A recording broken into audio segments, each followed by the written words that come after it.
اللهم بارك على محمد وعلى آل محمد كما باركت على إبراهيم وعلى آل إبراهيم إنك حميد مجيد.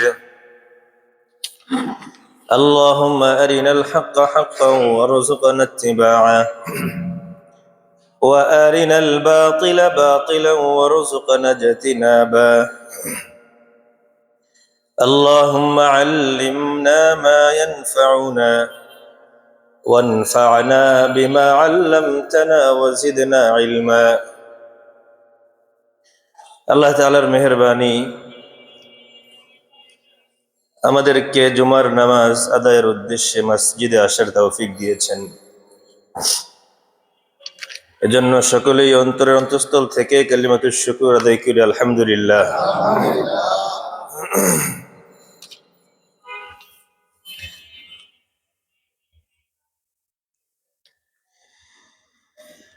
আল্লাহ তাআলা সূরাতুল আনআমের মধ্যে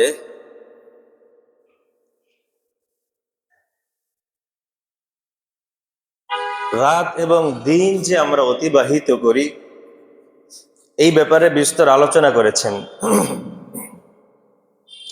এবং সূরাতুল ইউনূসের মধ্যেও আলোচনা করেছেন। আল্লাহ তাআলা বলেন, ইন্না রাব্বাকুমুল্লাহুল্লাযী খালাকাস সামাওয়াতি ওয়াল আরদ ফি সিত্তাতি আইয়ামিন সুম্মা ইসতাওয়া আলাল আরশ ইউদাব্বিরুল আমর মা মিন শাফিঈন ইল্লা মিন বা'দি ইযনিহি যালিকুমুল্লাহু রাব্বুকুম ফা'বুদুহু আফালা তাযাক্কারুন। এরপরে এক আয়াত পরে আল্লাহ বলেন, হুয়াল্লাযী জাআলাশ শামসা দিয়াআ ওয়াল কামারা নূরা ওয়া কদ্দারাহু মানাজিল লিতা'লামু আদাদাস সিনিনা ওয়াল হিসাব মা খালাকাল্লাহু যালিকা ইল্লা বিল হক ইউফাসসিলুল আয়াত লিকাওমি ইয়া'লামুন। আমরা যে রাত এবং দিন অতিবাহিত করি এই রাত এবং দিন আল্লাহ তাআলার বিশেষ একটা দয়া এবং রহমত। বিশ্ববাসীর জন্য রাত এবং দিন, চন্দ্র এবং সূর্য, এই সমস্ত জিনিসগুলো আল্লাহর পক্ষ থেকে বিশেষ নিয়ামত। রাত এবং দিন যদি না থাকতো তাহলে আমাদের অনেক জিনিসই এলোমেলো হয়ে যেত। যেমন রাত এবং দিনের মাধ্যমে আমরা দিনের হিসাব বুঝি, সপ্তাহ, মাস, বছরের হিসাব বুঝি। যদি সব একই রকম হয়ে যেত, যে এখন যে সময়টা চলতেছে আলো, এই আলোময় যদি চলতেই থাকতো, রাত না আসতো, তাহলে কখন আমরা আরাম করতাম? ওয়াজআলনাল লাইলা লিবাসা ওয়াজআলনান নাহারা মাআশা। আল্লাহ তাআলা রাত এবং দিন আলাদা আলাদা এজন্য করেছেন যেন আমাদের উপকার হয়, ফায়দা হয়। ওয়া কদ্দারাহু মানাজিল, চাঁদ সূর্যের জন্য আমি আল্লাহ বলেন, মানে আল্লাহ তাআলা তিনি কক্ষপথ নির্ধারণ করেছেন। লিতা'লামু আদাদাস সিনিনা ওয়াল হিসাব, যেন তোমরা বছর গুনতে পারো, বছরের সংখ্যা জানতে পারো, ওয়াল হিসাব, এবং হিসাব তোমরা রাখতে পারো। মা খালাকাল্লাহু যালিকা ইল্লা বিল হক, এগুলো আল্লাহ তাআলা যথাযথ সৃষ্টি করেছেন। ইউফাসসিলুল আয়াত লিকাওমি ইয়া'লামুন। ইন্না ফি ইখতিলাফিল লাইলি ওয়ান নাহার ওয়া মা খালাকাল্লাহু ফিস সামাওয়াতি ওয়াল আরদ লাআয়াতিন লিকাওমি ইয়াত্তাকুন। এই যে রাত দিন অতিবাহিত হয়, পরিবর্তন হয়, এবং আল্লাহ তাআলা আসমান এবং জমিন সমূহে যা কিছু সৃষ্টি করেছেন এগুলোর মধ্যে নিদর্শন আছে যারা মুত্তাকি তাদের জন্য। এরপরে অন্য আয়াতের মধ্যে আল্লাহ তাআলা বলেন যে আমি রাতকে অন্ধকার বানিয়েছি, দিনকে আলোকিত করেছি। কেন? এই জন্য লিতাবতাগু ফাদলাম মির রাব্বিকুম, যেন তোমরা আল্লাহর দয়া, আল্লাহর অনুগ্রহ, করুণা অন্বেষণ করতে পারো। ওয়ালিতা'লামু আদাদাস সিনিনা ওয়াল হিসাব ওয়া কুল্লা শাইইন ফাসসালনাহু তাফসীলা। সব কিছু আমি খুলে খুলে বর্ণনা করেছি। আল্লাহর কাছে, মানে আমাদের কাছে, আমাদের জন্য আল্লাহর পক্ষ থেকে সমস্ত বিষয় খুলে খুলে বর্ণনা করেছেন আল্লাহ তাআলা। এখানে তো রাত দিনের একটা অস্পষ্ট আলোচনা গেল, রাত দিন সৃষ্টি করেছেন। অন্য আয়াতের মধ্যে আল্লাহ বলেন, আমি মাস সমূহের গণনাকে 12টায় সীমাবদ্ধ করেছি। ইন্না ইদ্দাতাশ শুহুর ইনদাল্লাহি 12 শাহরান, 12 মাস নির্ধারণ করেছেন আল্লাহ তাআলা। ফি কিতাবিল্লাহ, আল্লাহ তাআলার কিতাবের মধ্যে। ইয়াউমা খালাকাস সামাওয়াতি ওয়াল আরদ, আল্লাহর কিতাব বলতে লৌহে মাহফুজ। কবে সৃষ্টি করেছেন আল্লাহ তাআলা বা কবে নির্ধারণ করলেন?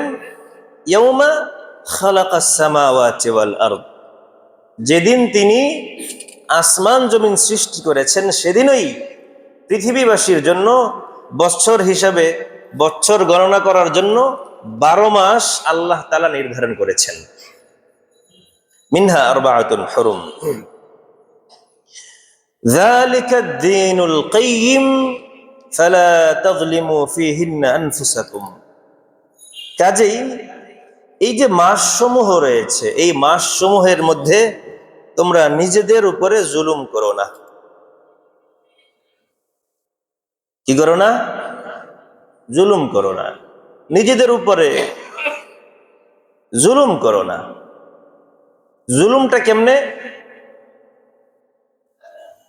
আল্লাহর বিধান, রাসূলের সুন্নাহ না মানাটাই হলো জুলুম। আল্লাহ তাআলা যেভাবে আমাদেরকে বলেছেন, রাসূল সাল্লাল্লাহু আলাইহি ওয়াসাল্লাম আমাদেরকে যেভাবে পথ দেখিয়েছেন, সেইভাবে না করাটাই জুলুম। শুধুমাত্র জুলুমের এই অর্থ নয় যে আপনি একজন মানুষকে অন্যায়ভাবে প্রহার করেছেন, আপনি একজন মানুষের সম্পদ অন্যায়ভাবে হস্তগত করেছেন, এটাই শুধুমাত্র জুলুম নয়, এটাও জুলুম। কিন্তু আল্লাহর বিধান না মানা, এটাও জুলুম। এবং আল্লাহ তাআলা তো বলেছেন যে সব থেকে বড় জুলুম হলো আল্লাহর সাথে শরীক করা।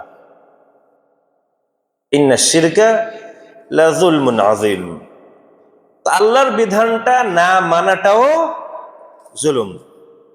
তো ফালা তাযলিমু ফীহিন্না আনফুসাকুম, এই যে মাস আল্লাহ তাআলা সৃষ্টি করেছেন, এই সমস্ত মাসের ব্যাপারে তোমরা নিজেদের উপরে জুলুম করো না। তাহলে এই মাস কেন্দ্রিক, বৎসর কেন্দ্রিক, দিন রাত কেন্দ্রিক আল্লাহর যে বিধান রয়েছে, এগুলো মানা হলো আদল, আর না মানা হলো জুলুম। আসেন আমরা কয়েকটা অন্য আয়াত দেখি। আল্লাহ তাআলা এক আয়াতের মধ্যে আমাদেরকে বলছেন, ইয়া আইয়ুহাল্লাযীনা আমানু লা তাত্তাখিযুল ইয়াহুদা ওয়ান নাসারা আউলিয়া। তোমরা মুমিনদেরকে সম্বোধন করে বলছেন, লা তাত্তাখিযুল ইয়াহুদা ওয়ান নাসারা আউলিয়া, তোমরা ইহুদি এবং খ্রিস্টানদেরকে বন্ধু বানাবে না। ইহুদি খ্রিস্টানদেরকে বন্ধু বানাবে না। এই আলোচনাগুলো শুধু মসজিদে আলোচিত হবে এবং আমরা এখান থেকে শুনে চলে যাব, এই জন্য নয়। আমাদের বাস্তব জীবনে এটাকে প্র্যাকটিক্যালি, এটা আমাদের বাস্তব জীবনে ফিট করতে হবে, এজন্যই তো আল্লাহ বলেছেন নাকি, লা তাত্তাখিযুল ইয়াহুদা ওয়ান নাসারা আউলিয়া। এই যেখান থেকে কয়েকটা আয়াত যদি আমরা পড়ে তরজমা করি, দেখবেন শেখার অনেক কিছু আছে এই আয়াতগুলোর মধ্যে। সূরাতুল মাইদা 51 নম্বর আয়াত থেকে, লা তাত্তাখিযুল ইয়াহুদা ওয়ান নাসারা আউলিয়া, আল্লাহ বলেন ইহুদি খ্রিস্টানদেরকে তোমরা বন্ধু রূপে গ্রহণ করবা না। বা'দুহুম আউলিয়াউ বা'দ, এক ইহুদি আরেক ইহুদির বন্ধু, এক ইহুদি আরেক ইহুদির বন্ধু, এক খ্রিস্টান আরেক খ্রিস্টানের বন্ধু। কিন্তু ইহুদি খ্রিস্টানরা মুসলমানের বন্ধু হতে পারে না। আমাদের মধ্যে কিছু মানুষ এমন আছে যারা নামাজে দাঁড়িয়ে দাঁড়িয়ে আল্লাহর কাছে বলে এক কথা, বাস্তব জীবনে করে আরেকটা। হয়তো অনেকে জানেন না যে আমাদের মধ্যে কেমন মানুষ এরা। দেখেন, সূরাতুল ফাতিহার মধ্যে আমরা তো দৈনিক সূরাতুল ফাতিহা পড়ি অথবা শুনি। সূরা ফাতিহা যখন আমরা পড়ি, আল্লাহকে আমরা একান্তভাবে বলছি, এবং যেই বিষয়টা যত বেশি গুরুত্বপূর্ণ ওই বিষয়টা আমরা তত বেশি আলোচনা করি, ঠিক কিনা?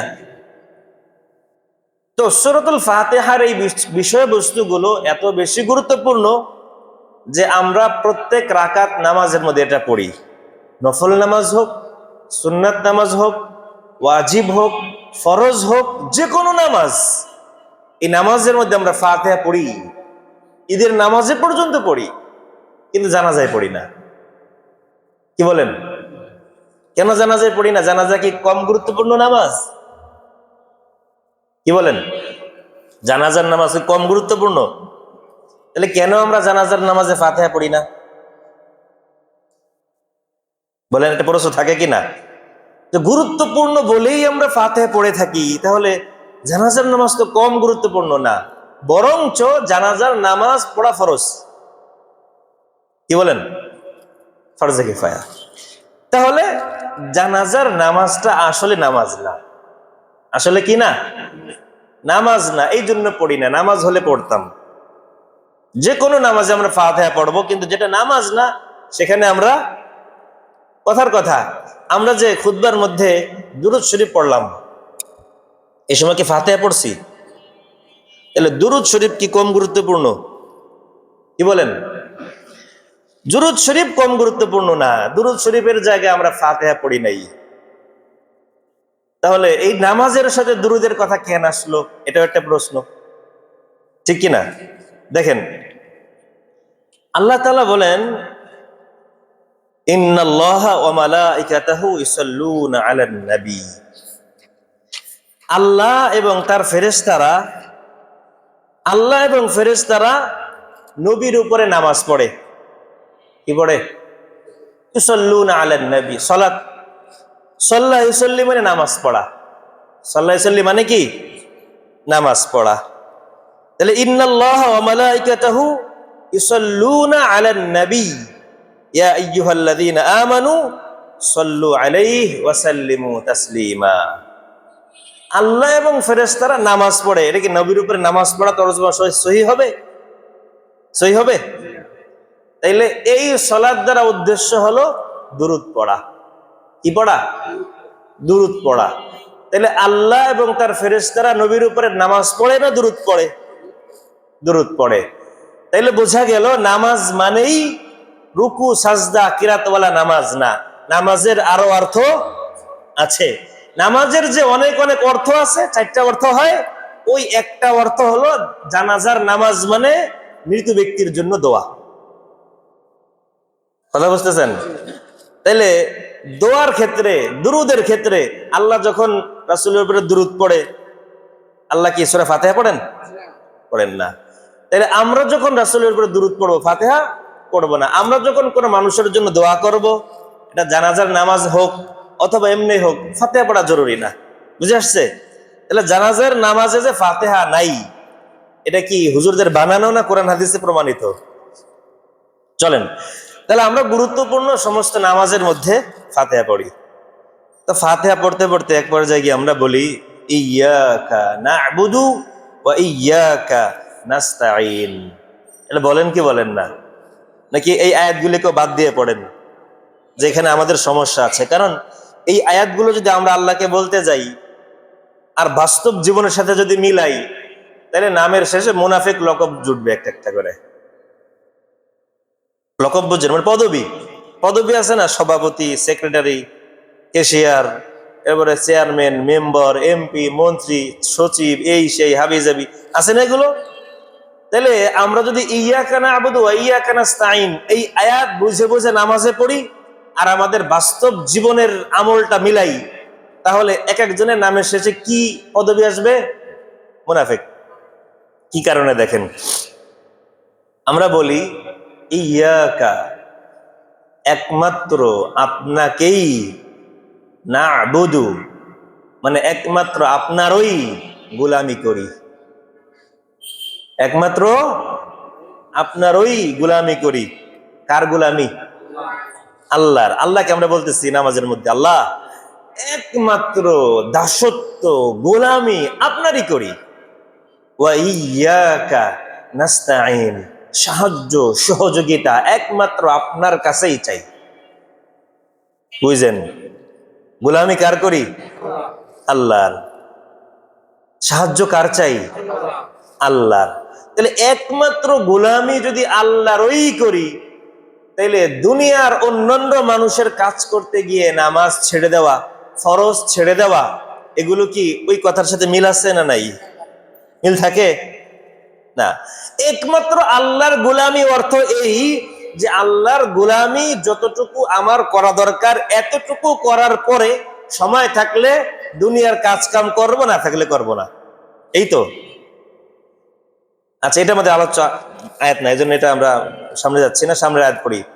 ইহদিনাস সিরাতাল মুস্তাকিম, এই আয়াত তো সবাই পড়ি আমরা বা শুনি প্রত্যেক নামাজের মধ্যে। আল্লাহ আমাদেরকে আপনি সিরাতে মুস্তাকিমের রাস্তা দেখান। কিসের রাস্তা? সিরাতে মুস্তাকিমের রাস্তা, মানে সঠিক রাস্তা দেখান। তো সিরাতে মুস্তাকিম কোনটা?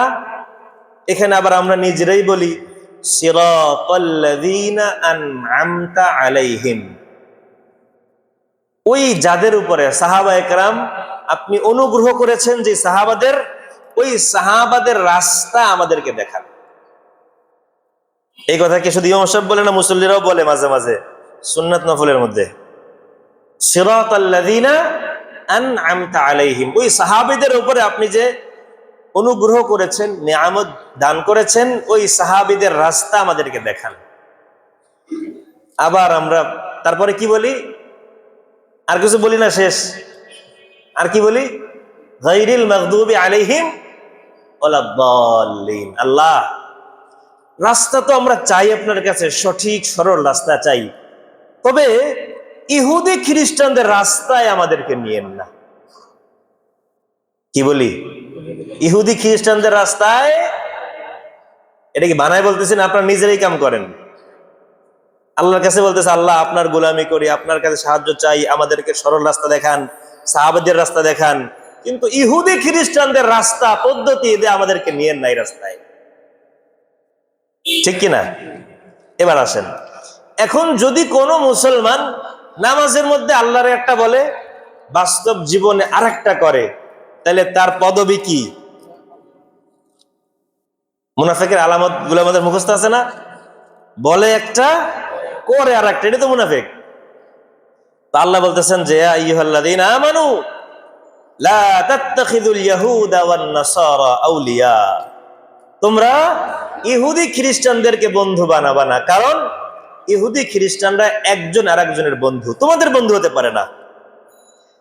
এই আল্লাহর আদেশকে যারা উপেক্ষা করে এবং এই আদেশকে উপেক্ষা করার পরেও যারা ইহুদি খ্রিস্টানদেরকে বন্ধু বানায়, আল্লাহর পক্ষ থেকে ঘোষণা হলো ওমাই ইয়াতাওয়াল্লাহুম মিনকুম ফাইন্নাহু মিনহুম, তোমরা যত বড় দাড়ি রাখো, টুপি পড়ো, জুব্বা পড়ো, পাগড়ি পড়ো, তাহাজ্জুদ গুজার, কপালে দাগ ফেলেছো, এই আমল সেই আমল, দান সদকা, রোজা, হজ, শেষ নাই, এত কিছু করো, তারপরেও যে তোমরা ইহুদি খ্রিস্টানদের অনুসরণ করো, যদি ইহুদি খ্রিস্টানদেরকে বন্ধু বানাও, তাহলে তুমিও ইহুদি খ্রিস্টানদের সাথেই কিয়ামতের ময়দানে উঠবা।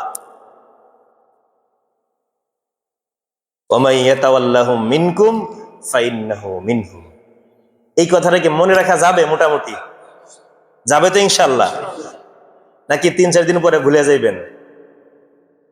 কি বলেন?